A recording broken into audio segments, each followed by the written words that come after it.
Msomaji wangu, nipe habari za kitabu cha Yohana 8 fungu lake la 2. Nipe habari zake jinsi ambavyo Yesu wanatoa habari kwamba Yesu baada ya siku hiyo ambayo alikuwa pale, asubuhi yake alfajiri mbichi akakwenda kanisani, na alipokuwa kanisani hakuwa anafanya jambo lingine, alikuwa akifundisha. Na wakati ambapo Yesu alikuwa anafundisha, kukawa kwamba wamekuja majamaa wengine ambao tunajua kwamba majamaa wao ni wepi, wakaanza kumtatiza kwenye mafundisho yake. Sije kama msomaji anafika pale. Na alipoketi akaanza kula chakula. Akaanza kufanya nini? Akaanza kuwafundisha. Alafu msomaji, waandishi na mafarisayo sikia mwanamke. Msomaji. Yes, wacha kuwa na pupa. Taratibu tu. Waandishi na mafarisayo wakamletea nani? Mwanamke. Wakamletea mwanamke aliyekuwa nini? Aliyefumaniwa katika usinzi. Aliyefumaniwa katika nini? Usinzi. Wakamweka katikati. Mtumishi. Walimleta mwanamke. Sasa mwanaume ako wapi? Kali mwanamke amefumaniwa katika tendo la nini? La usinifu. Alikuwa na sini peke yake. Sasa mwanaume ako wapi?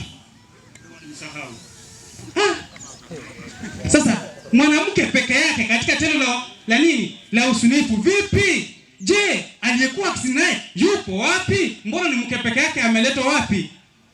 Ameletwa kwa Yesu jamani. Na kumbuka kwamba Yesu alfajiri mbichi yuko kanisani, anafanya nini? Anafundisha. Sasa katika wakati wa kufundisha, majamaa wanakuja, wazito wanakuja bwana. Naambia Yesu, huyu mwanamke huyu tumempata mahali. Kwani hapo mahali alikuwa peke yake? Hilo swali huenda tukajiuliza, lakini haitusaidii kwa sasa. Kwa sababu tunachotaka kujua ni kwamba neema ya Bwana inatosha. Basi walipomuuliza mtumishi, wakamwambia, sikiza, wakamwambia Yesu, mwalimu. Kumbe walijua ni mwalimu. Mwalimu. Hii mikrofoni bwana vipi? Hii mikrofoni vipi bwana?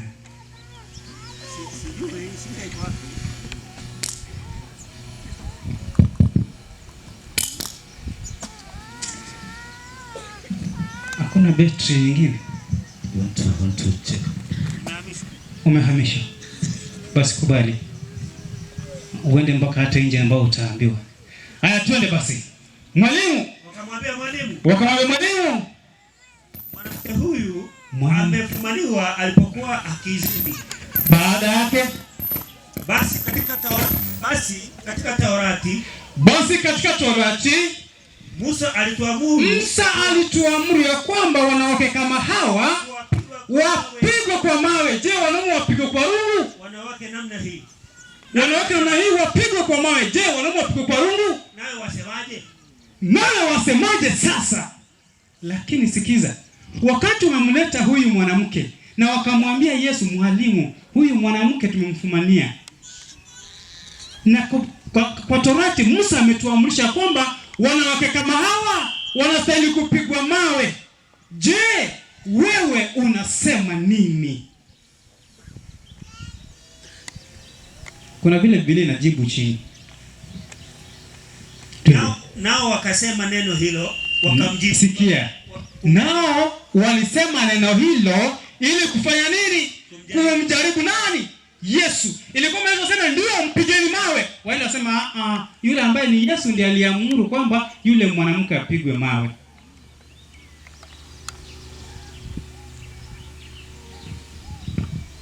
Kwa hiyo wakamjaribu Yesu, akisema hili ni baya, akisema hili ni baya, wakamweka kwenye majaribu ili wapate sababu ya kumshtaki. Mimi sikusoma Kiingereza vizuri, lakini ikifikia hapo ni ile kitu wanasema kwamba ni catch 24 situation. Catch 24 situation. Ukisema hili ni baya, ukisema hili ni baya. Kwa hiyo Yesu wakamweka katika hali hiyo ya kwamba wamjaribu. Akisema muweni, wasema kwamba huyo Yesu ambaye ndio yeye aliamrisha kwamba yule mwanamke auliwe. Lakini Yesu na busara zake alicheza kama yeye. Akachezaje mtumishi? Nao walipozidi kumhoji hivi kwamba walipokuwa wanamzungumzia Yesu alikuwa ametulia, alijiinua akawaambia. Walipozidi kumhoji akajiinua akawaambia, yeye asiye na dhambi miongoni mwenu au wa kwanza kumpiga. Yaani kama unajua kwamba haujasubscribe kwa huyu mwanamke, mpige. Kama hujasubscribe hapo, piga yeye. Kama hujifanya chochote na yeye, mkande basi mawe bwana. Egende kimwe unabatewa. Atewa ngai Yesu akabatebia, oyo tana okoraki. Biba koreki. Yaani njerene konye nkwanya kwenda so mukungu mwaka magena. Iko mwaka tengende. Onya nkwanya kwenda mwakeki. Kamoyo umutanga niko murtrama gena. Kwa wakwaza kutua mawe. Kama nikimasema sema kwa nejogi Yesu. Tana ngaki. Lelo soito. Tenere gata ilo ina jenye. Enda so.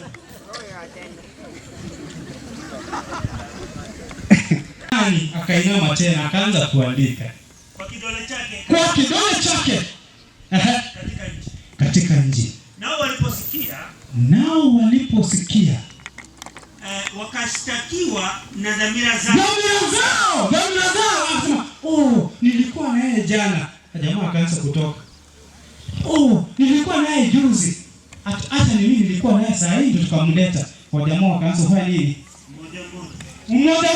Kumbuka walikuja wakiwa kwenye kikundi, lakini baada ya habari za Yesu kile kikosi kikaona kila mtu anajitetea. Aziz, nilikuwa na yeye jana. Si hapa nitapika. Unajua hata ile klasi ya Yesu ilitoroka. Haikuwepo. Je, Yesu akasema kwamba ile darasa nilikuwa nafunza iko wapi? Maana anasema kwamba mawe ikianza kurushwa hapa, si huyu mmoja atapepetwa. Kila mtu akaanza kusema kwamba niko. Wakasema kwamba hapa ni kubaya. Last month mimi ndio nilikuwa huko nafanya mambo yote kama mimi. Mimi ndio nilikuwa huko. Sasa jamani, dhamira zao zikawashtaki. Wakaanza kutoka mmoja baada ya mwingine, wakianzia wazee. Wazee mko. Lakini sisi kuna vijana ambao wamewashinda wazee.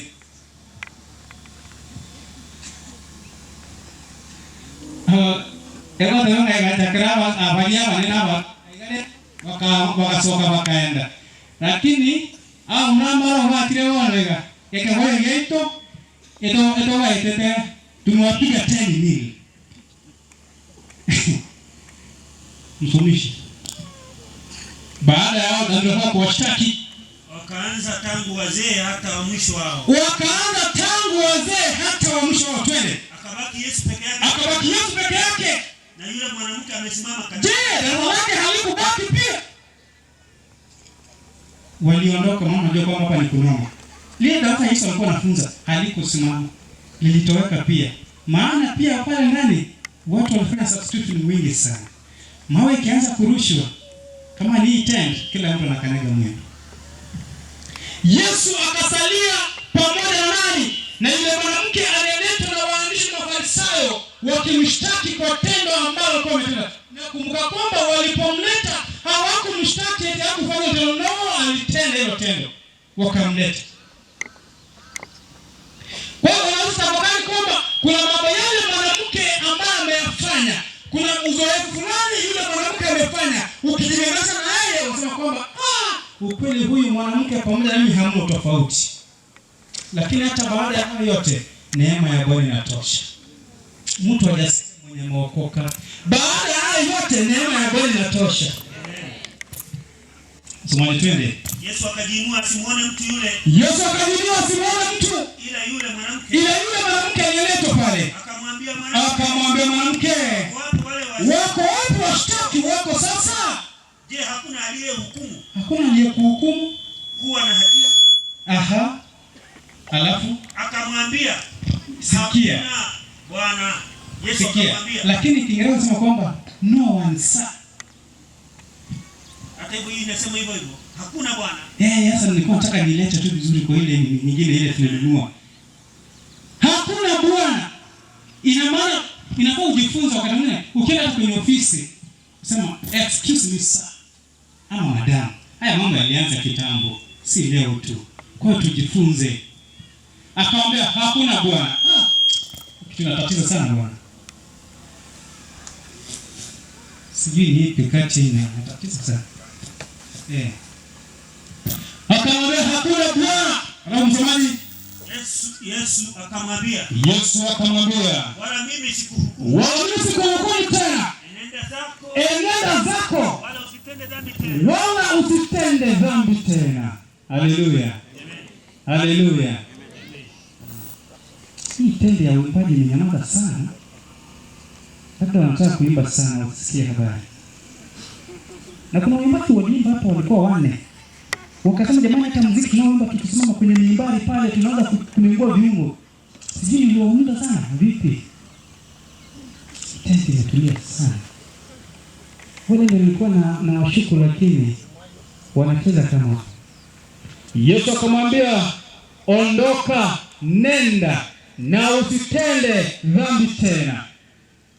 Ya kwamba neema ya Kristo ikamwokoa yule mwanamke kutokana na kifo ambacho alikuwa ameandaliwa kwayo. Neema ya Yesu Kristo inatutosha pia. Kifo ambacho tumeandaliwa kwayo, kwa neema yake bila shaka tunapita ni washindi. Haleluya. Warumi 3:23 nasema kwamba for all have sinned. Warumi 3:23. Warumi 3:23 msomaji. Tushatoka Yohana sasa. Tunamaliza. 3:23 inasema. Biblia inasemaje?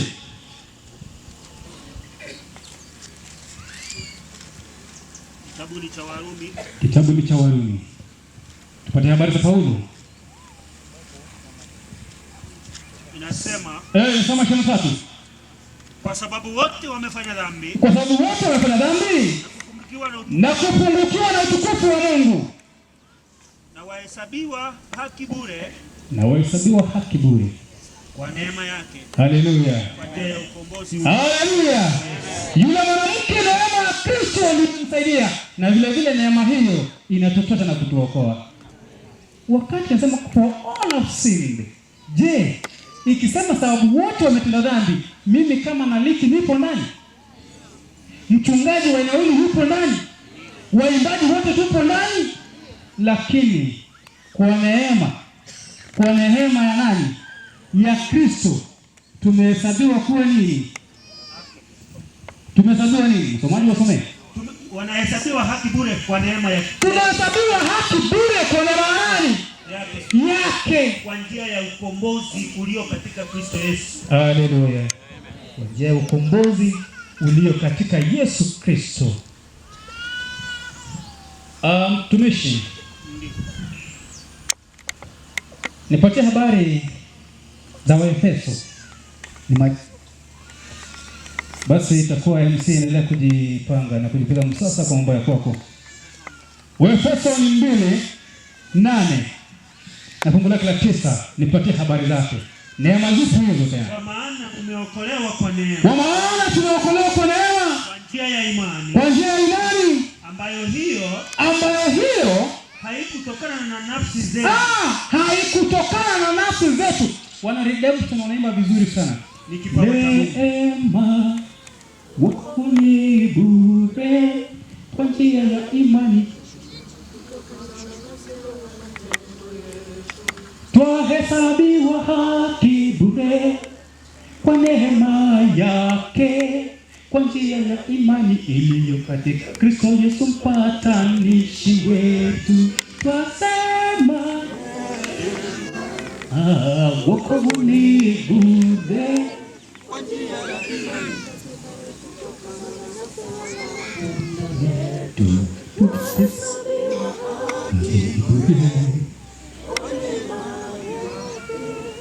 Kwa njia ya imani iliyo katika Kristo Yesu mpata. Nipe habari zake 9. Wala si kwa matendo. Mtu awaye yote asije kujisifu.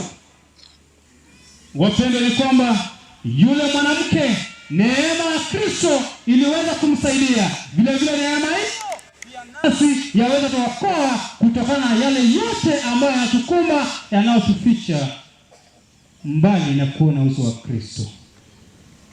Kwa hivyo wapendwa, neema ya Kristo inatosha, na kwamba mtu asije akajisifu. Hapana, ni kwa neema tu ndio maana tumeokolewa. Ni kwa neema tu yule mwanamke akaokolewa.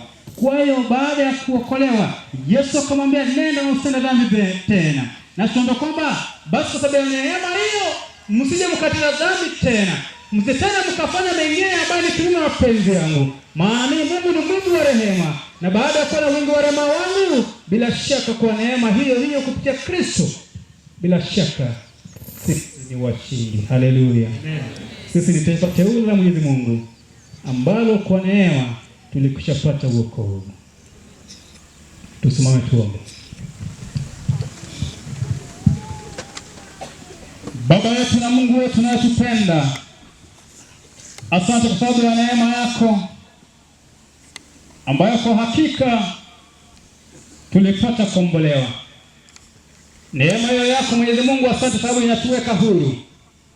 Na umetuambia kwamba mtu yote asije akajisifu, na wala si kwa matendo yetu. Na vile tumeweka pamoja nawe tukielewa kwamba tutaandamana pamoja nawe kama yule mwanamke ulipomwamrisha kwamba aondoke na asitende dhambi tena. Tumeona kwamba ni vema Mwenyezi Mungu siku ya leo tujumuike pamoja na kusema kwamba hakika tunahitaji kuwa chini ya himaya yako na tuyatende yale ambayo ni mapenzi yako. Afula ya siku ya leo mikononi mwako tunaileta, ya kwamba kiongozi kuanzia mwanzo hata mwisho kwa Kristo aliye mkombozi wetu. Amen.